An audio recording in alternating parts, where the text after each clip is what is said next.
Hiji ni Meru TV.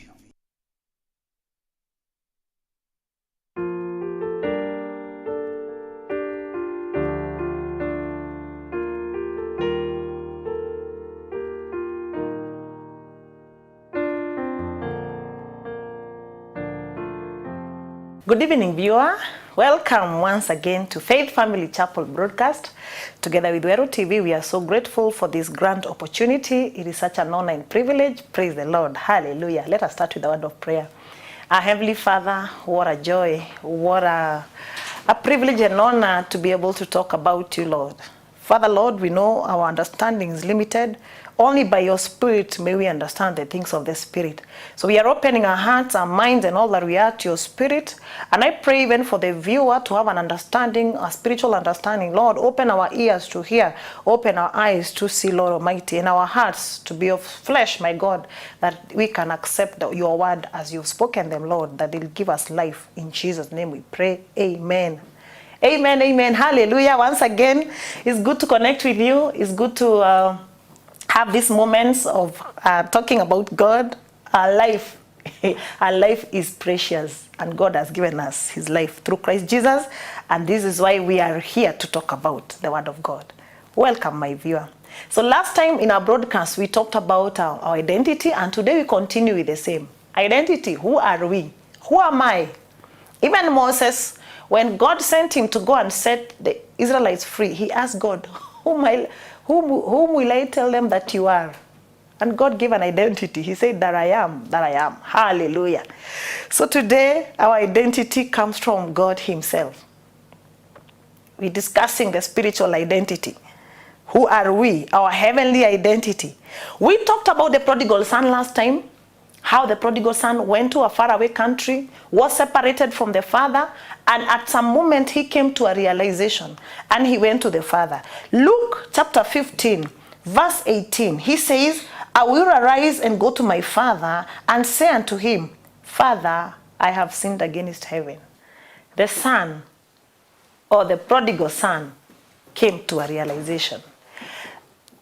This realization is that he had sinned against heaven and against his father. When man fell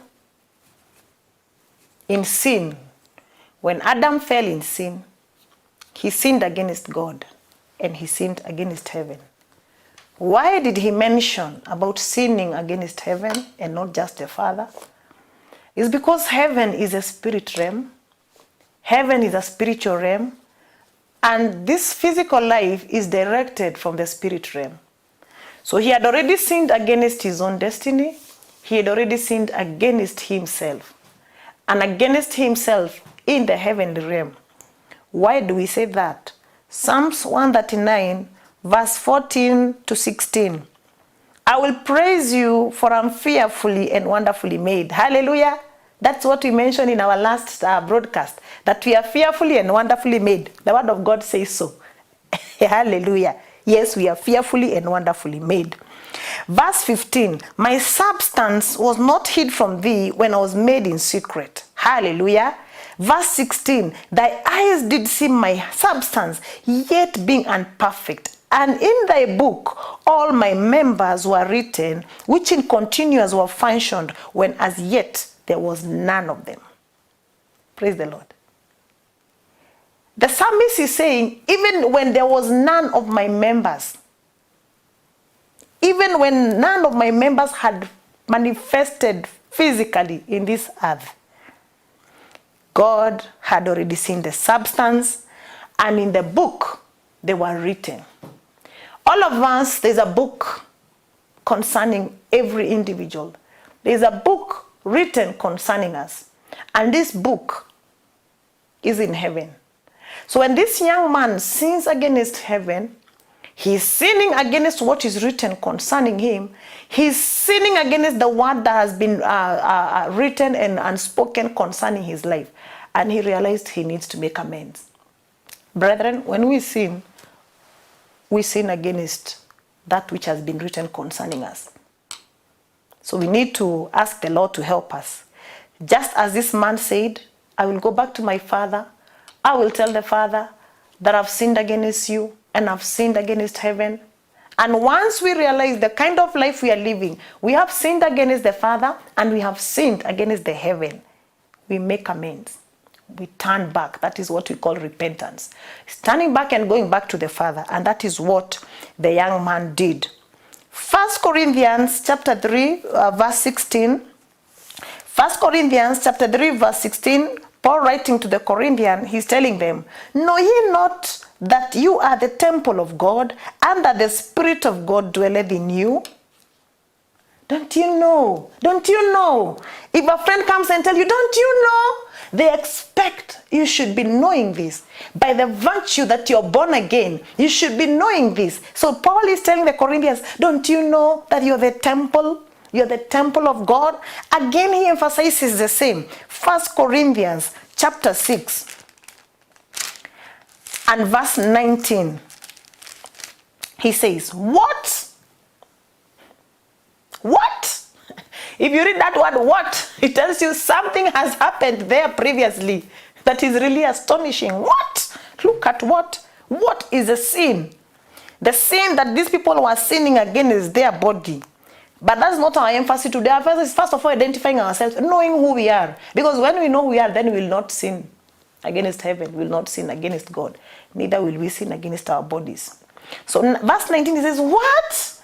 What? Corinthians, what? You people are full of the Spirit. What? Know ye not that your body is the temple of the Holy Ghost,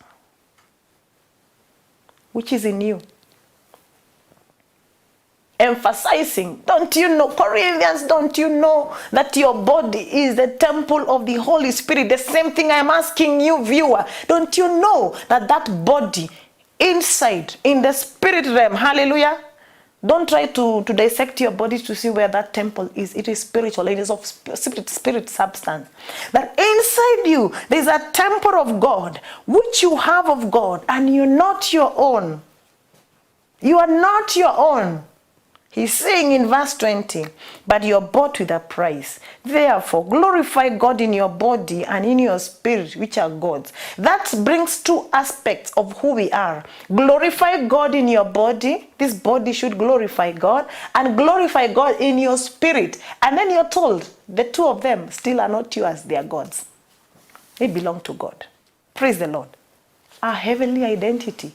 We are born of God, and whatever we have is of God.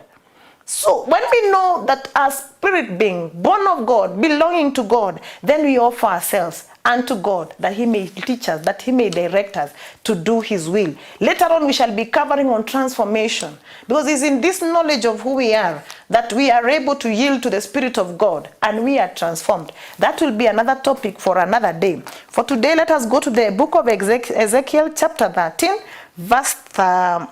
chapter 37, verse 12 to 14. Therefore, prophesy and say to them, thus says the Lord God, behold, O my people, I will open up your graves and cause you to come up out of your graves and bring you into the land of Israel. We all know about the vision of Ezekiel, the vision of a dry bone, the valley of dry bones, and you're told these bones were very, very dry. Dry bones, they've been dead for a long time. And when something is freshly dead, the Jews believed that maybe, just freshly, maybe 1 or 2 hours, the spirit might come back. But now for this one, they were dry. So there was no hope that anything could ever happen for these bones to be alive. But now God comes with his word and tells the prophet, therefore prophesy and say to the bones, speak the word of the Lord to the bones and say, I will open your graves. Physically, in the vision, the valley was just full of bones. But it's a graveyard, a place of death. And now God is saying, I will open. So in the spirit realm, something has to be opened. So the grave is opened. And God is saying, I'll cause you to come up out of your graves and bring you into the land of Israel. So these dry bones, God word coming to them and saying, I will not only cause you to come out of that graveyard, I'm causing you to come unto Israel. And then he's saying, verse 14, and shall put my spirit in you and you shall live. Praise God. We're still talking about our identity, remember? And here are dead dry bones. Dry bones have no life in them. But now the word of God comes, and the prophet is told to prophesy that God himself will put his spirit. Verse 14 is saying, I shall put my spirit in you.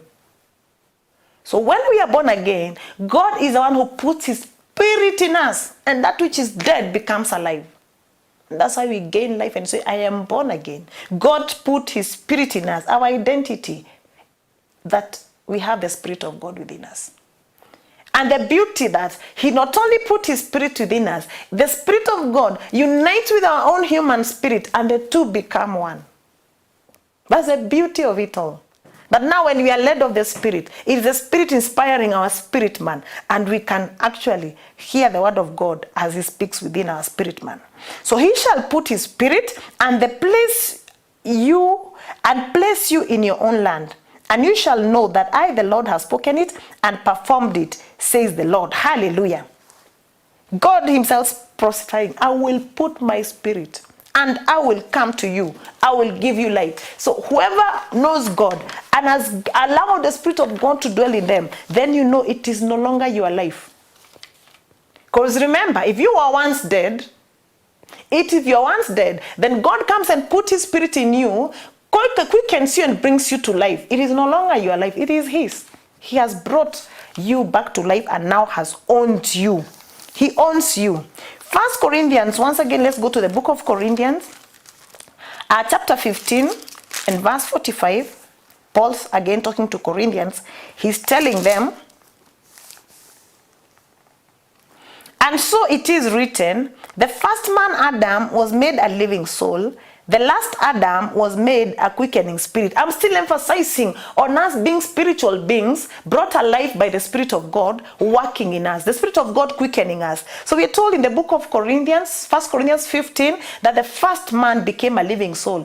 And that is back in Genesis, when we are told that the first man became. And we had said previously, if he became a living soul, what was he before? He was spirit. And so he was given a form of a soul. When he came and when God breathed upon the dust of the ground, what came up was a living soul. When the spirit and the body came together, substance came out of that and became a soul. So here we are told that the first man was made a living soul. And the last Adam was made a quickening spirit. Who is the last Adam? Christ Jesus, our Lord and Savior, is the last Adam. So when we were born in this physical world, we were born through Adam. We were born by our parents, who, if we trace back everyone, all of us will go back to Adam. We were born physically. And now, this physical body did not have life. So Christ, by his Spirit, comes to us, quickens us and gives us life. And now we are born again. So he's saying the last man is Adam. There's no second or third. We only have the first man and the last man. There will never be another but Christ Jesus himself. And so he became a quickening spirit. And so when he comes within us, he comes by his Spirit and gives us life. That is now where now we can say that we are living a spiritual life. Hallelujah. 2 Corinthians chapter 5 verse 1, still emphasizing on our identity. Who really are we? When we know who we are, then what we do will depend on our identity, our knowing who we are. In 2 Corinthians chapter 5, still emphasizing on our spiritual nature. For we know, verse 1, for we know if our earthly house of this tabernacle were dissolved, we have a building of God and a house not made with hands, eternal in the heavens. So this is talking now about the outer realm, the outer body. We call it an outer realm, which is this body that we are saying. The word of God is saying that if this earthly body is dissolved, think about it. When someone dies and the body is buried, if you have to come on that site very, very many years later, you won't get a thing. first the meat, the body will dry up, then the tissues, they start dissolving, they start becoming part of the earth.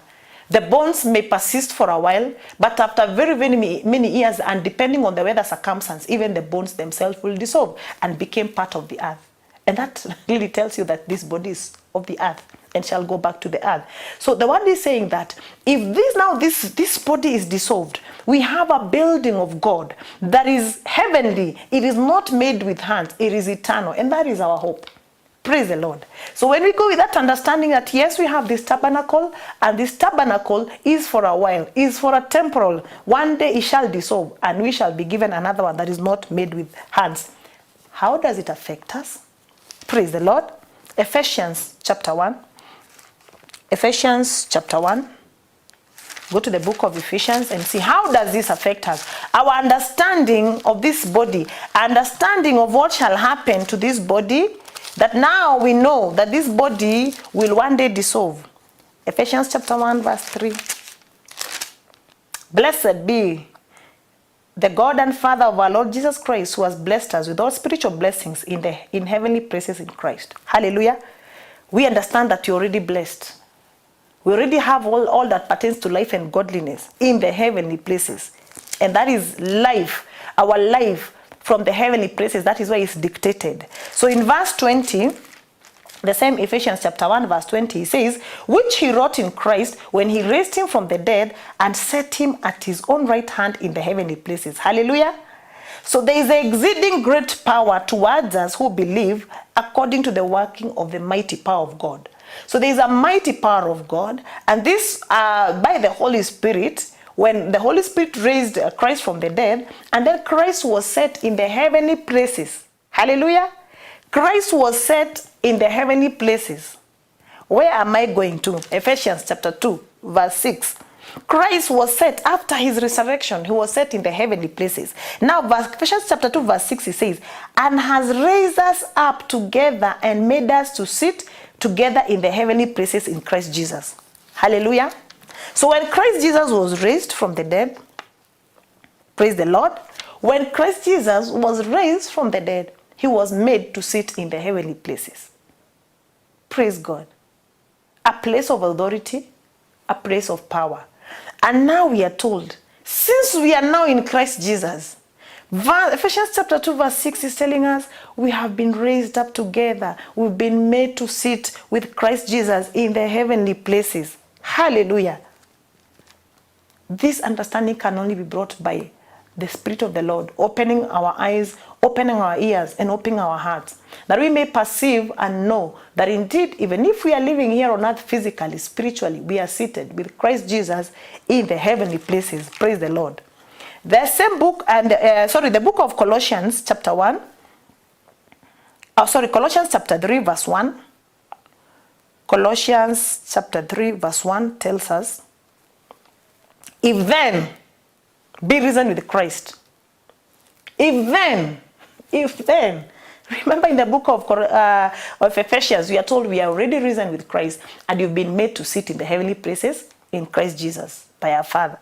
And now Colossians says, if then you are risen with Christ, then seek those things which are above. Your heavenly identity will lead you to what you're supposed to do. If then you're seated with Christ Jesus in the heavenly places, the word of God is telling us, let us seek those things. Let us seek those things that are above. Praise the Lord.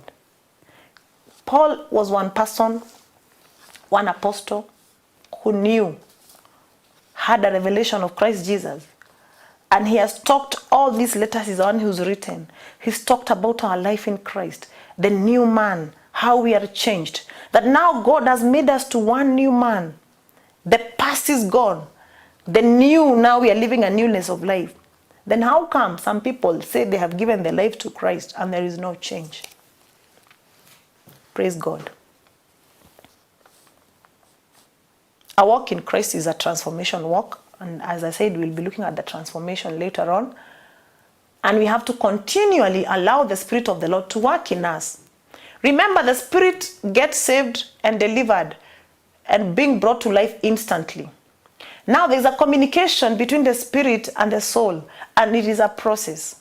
So we are told that let us take the word of God. This word of God, engrafted in our souls, it will be able to save our souls. So salvation of the soul is a continuous process by the word of God working in us, bringing a transformation. So change of something in us will be seen when the Spirit of God is working in us, quickening us in our spirit man. And then by the illumination of this spirit man, the soul can pick up. Remember, the soul has to be able to pick up what is in the spirit, so that now it can now lead our bodies to act. Our bodies to go for fellowship, our bodies to go to church, our bodies to go wherever we are going. There is a communication from the soul that will even bring a desire to do the things that pleases the Lord. So Galatians chapter 2 verse 20, Paul talking to the Corinthians, to the Galatians, sorry. Galatians 2:20.